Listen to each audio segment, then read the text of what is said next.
Good morning, students. I am Dr. Jigasa Pasi, and today we will be discussing about the lumbar vertebrae. Firstly, the learning objectives. By the end of this demonstration, the students should be able to identify and distinguish lumbar vertebrae, both the typical and the atypical ones, and distinguishing them from other vertebrae. Also, to identify the bony landmarks of lumbar vertebrae, mark the attachments on lumbar vertebrae, and lastly, to understand its clinical relevance. Now, lumbar vertebrae total are 5 in number, 4 being the typical ones and the last being the atypical one. How do you identify lumbar vertebrae? It is identified by the presence of a large size, the absence of costal facets on the body, and the absence of foramen in the transverse process. Coming to first the typical lumbar vertebrae, we'll discuss about the parts. This is the body of the lumbar vertebrae. Number 2 is the pedicel over here. Number 3 is the transverse process. Number 4, accessory process. Number 5, this is the mammillary process. These two processes, the fourth and the fifth, accessory and the mammillary process, are typical of lumbar vertebrae. We'll discuss about it further. The sixth is the spinous process, seventh being the vertebral foramen, the eighth being the superior articular facet over here, ninth the lamina, and tenth the inferior articular process. A little bit detailing of the parts of a typical lumbar vertebrae. Come to the body, we can see this is a large reniform or kidney shaped body which is wider transversely. Now the anterior height is more than the posterior height. It has a clinical relevance, we'll talk about it further. This is the vertebral foramen, which is large triangular, larger than the thoracic but smaller than the cervical part. Coming to the pedicles over here, they are short, strong, and they are arising posterolaterally from the upper body. Coming to the lamina, they are broad, short, thick, directed backward and medially. It completes the vertebral foramen and there is minimal overlapping of the lamina. The lumbar vertebrae has minimal overlapping. The spine of the lumbar vertebrae is horizontal, quadrangular, thickened along posterior and inferior border. The transverse process. Here is the transverse process. It is anterior posteriorly compressed. It is thin, develops from costal element which is homologous to the ribs found in the thoracic region. The posterior inferior part over here has a projection which is called the accessory process, which is nothing but the true transverse process. The length of the transverse process increases from the first to third lumbar vertebrae, after which it shortens. Now, the superior articular process over here, the articular facet faces posterior-medially and is vertical and concave. On the posterior border, we can also appreciate the mammillary process. The inferior articular process is convex and faces anterolaterally.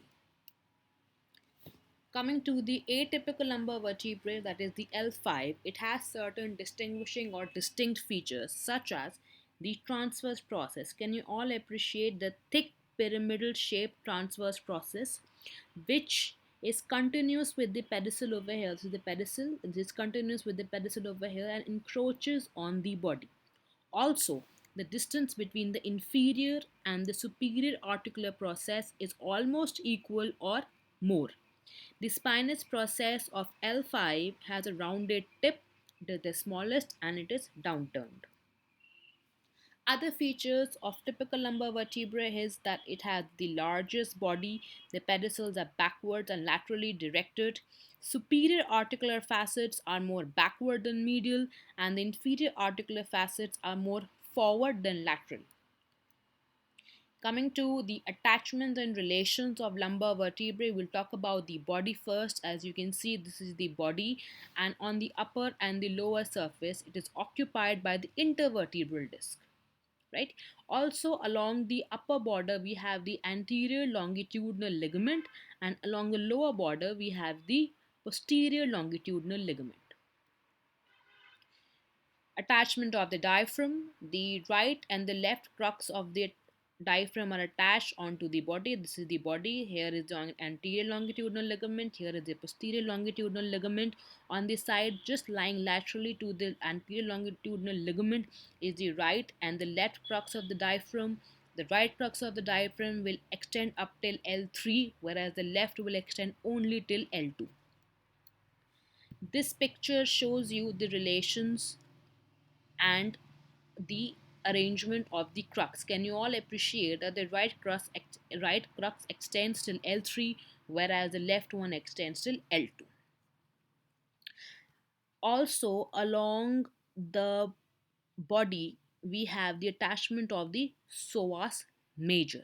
Okay, along all lumbar vertebrae behind the crural line. The psoas major is attached by tendinous arches, which is attached along the constricted part of the body, as you can see more clearly here. Can you all appreciate the tendinous arches? These are it is attached to the constricted part, and this is the psoas major. Relations of the vertebral canal. Now, this is a sagittal section showing CT scan of the lumbar spine. At the level of L1, we have the conus medullaris. So this is conus medullaris over here. This is L1, 2, 3, 4, and 5. The lower four vertebrae, it is occupied by the chorda equina, whereas the spinal meninges are occupying all the lumbar vertebrae. Attachment and relations of the vertebral arch. The vertebral arch comprises of the pedicels and the lamina. The pedicel over here, it is related above and below to the spinal nerves, whereas the lamina gives attachment to the ligamentum flavum. Coming to the attachments of the spine, this is the spine. The tip of the spine gives attachment to the posterior layer of the thoracolumbar fascia. Also attached are the interspinous and the supraspinous ligament. Can you all appreciate that here is the spine and there is attachment of the erector spinae, the multifidus and the interspinous muscles. The transverse process. Okay, now if you can see, this is the transverse process and this is the tip gives attachment to the middle layer. The tip gives attachment to the middle layer of the thoracolumbar fascia, the anterior part of the transverse process. Okay, firstly, before that, the tip middle layer of thoracolumbar fascia, in case of L1, the tip gives attachment to the medial and the lateral arcuate ligament, and the L5 process gives attachment to the iliolumbar ligament. Now here, this is just to show you the lateral arcuate ligament over here and the medial arcuate ligament over here. The anterior surface of the transverse process, there is a faint vertical ridge over here that demarcates the medial part and the lateral part. The faint ridge gives attachment to the anterior layer of thoracolumbar fascia. So the anterior layer and the middle layer over here will enclose the quadratus lumborum. That will be attached on the lateral aspect, whereas medially we have the attachment of the psoas major. The posterior surface gives attachment to deep muscles of the back, origin of longissimus thoracis. The accessory process will give attachment to the medial intertransverse muscle, and the upper and lower border will give attachment to the lateral intertransverse muscle. Now the attachments of articular process, the mammillary process gives attachment to the multifidus and the medial intertransverse muscle. This is a picture showing you the multifidus. It runs through and through the spine. Coming to the important aspect, which is the clinical anatomy. The clinical anatomy, there's an entity called sacralization of L5 vertebrae. You can see over here, this is L5 and this is the sacrum. It literally, the sacrum uptakes the L5. It could take up the entire one, the entire lumbar vertebrae, or just a part of it. Now, Here you can see that the transverse process, it may be fused on one side or both sides with the sacrum. Okay? And sometimes the body ossifies from two primary centers, and if one center fails to develop, it could result in a hemivertebrae. Now, another important thing is the spina bifida. This happens when there is failure of fusion. So, the failure of fusion of the neural arches, and it leaves a gap in the midline, which is the spina bifida. Okay. Now, what happens is at times there is just the protrusion of meninges, which forms a cystic swelling which is filled with cerebrospinal fluid. This is called a meningocele. This is called a meningocele. At times what happens is that the spinal cord itself, the spinal cord was intact over here, here. This is the normal part. A is normal. At times spinal cord can also go outside, and this condition is called a meningomyelocele. At times the central canal can be dilated. The dilation is not here. At times it can be dilated, and it is also called syringomelia. The spinal cord itself may be open posteriorly, and this condition is called a myelocele. Now, at times there is no protrusion through it. There is no protrusion through it, no protrusion over here, and there is no swelling. And this type is called the spina bifida occulta. Okay. Another important entity is this spondylolisthesis, in which there is forward slipping of the vertebrae. Normally, this tendency of forward slipping is prevented by the inferior articular processes. How? Because they lie behind the superior articular process of the first sacral vertebrae. At times, what happens is that the lamina and the spine, they ossify separately, and they become separate from the other part of the vertebrae. Now they are free to slip forward, and this may lead to pain on the backside, and it can lead to sciatica. Okay. Also, we have fracture dislocation, which results in chordae equina syndrome.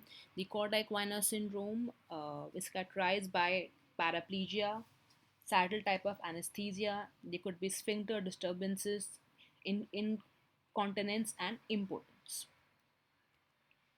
The other thing is PIVD, which is prolapsed intervertebral disc. This is the intervertebral disc. Nucleus pulposus comes out. Posterolateral is the most commonly seen, and this can also lead to sciatica.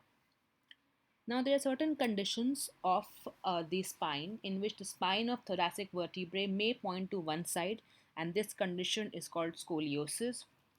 There could also be projection of spines posteriorly due to osteoporosis of the bodies of vertebrae, leading to kyphosis. Also, anterior convexity, exaggerated anterior convexity of the lumbar vertebrae leads to lumbar lordosis. Another very important thing is, if you see the body, the posterior surface of the body, it presents with many holes. Basically, it is nothing but there's an intricate system of valvulus veins over here which anastomose freely with each other and with cranial sinuses, and it forms an important route for malignant seeding. Because these veins are valvulus, it could lead to malignancy spread. Okay, in summary, in today's session, we discussed the distinguishing features of lumbar vertebrae, its various parts: body, transverse process, spinous process, pedicle, lamina, intervertebral canal, two important processes, the accessory and the mammillary process. We also discussed the muscular attachment and relations, the attachments of thoracolumbar fascia, psoas major, quadratus lumborum. Also, we did the attachment of important ligaments such as the ligamentum flavum, anterior and posterior longitudinal ligaments. Lastly, we impressed upon the clinical relevance of lumbar vertebrae. We saw there are a variety of diseases associated with lumbar vertebrae, most importantly being the spina bifida, prolapse intervertebral disc, and the chordae equina syndrome. Okay, after this, we come to certain important questions. I'm giving you three questions. The first one being, describe the attachment of the body, transverse process, and the spinous process of lumbar vertebrae. Second is, what is spina bifida and describe its types. The third one is the significance of anterior height being, what is the significance of anterior height being more than the posterior height in lumbar vertebrae.